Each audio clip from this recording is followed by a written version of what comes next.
కాబట్టి మిమ్మల్ని అందరినీ కూడా ప్రేమతో ఆహ్వానించున్నాము.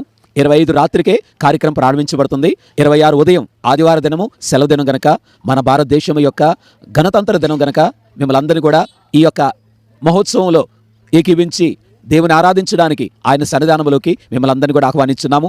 అన్ని శాఖల వారు, ప్రభుత్వ శాఖల వారు అందరూ కూడా వారి సహకారం అందిస్తున్నారు. అలాగే రైల్వే డిపార్ట్మెంట్ వారు, ఆర్టీసీ వారు ప్రత్యేక బస్సులు, అలాగే మీరు కూడా ప్రత్యేకమైన వాహనాల్లో రానున్నారు కనుక తగిన సదుపాయాలన్నీ కూడా ఏర్పాటు చేయడం జరిగింది. కనుక వాహనాలన్నీ కూడా కొంచెం పందిరికి దూరంగా ఆ ప్రాంగణాన్ని మీకు చూపించడం జరుగుతుంది. అక్కడ ఆ పార్కింగ్ చేయడం జరుగుతుంది. ఎందుకంటే భక్తులకు అసౌకర్యం కలగకుండా, అలాగే వచ్చిన వారందరికీ కావలసినటువంటి సమృద్ధైన ఆహారము, మంచినీరు, అలాగే వాడుకోవడానికి కావలసినటువంటి నీరు సదుపాయం కూడా చేయడం జరిగింది. మీరు చూసినట్లయితే మన బ్యాక్గ్రౌండ్లో ఈ యొక్క స్టేజ్ అరేంజ్మెంట్ జరుగుతుంది. ఇప్పుడు దాకా మరి ఎన్నడూ చూడనటువంటి ఒక పెద్ద విశాలమైనటువంటి ప్రాంగణంలో యాజకులందరూ కూడా వారి యాజక వస్త్రాలతోటి బైబిల్ మిషన్ యొక్క దేవుని యొక్క పరిచారకులందరూ కూర్చునే సువిశాలమైన ఈ ప్రాంగణంతోటి ఈ యొక్క స్టేజ్ ద్వారా విలువైనటువంటి సందేశాలు ఇక్కడ వినిపించనై ఉన్నాయి.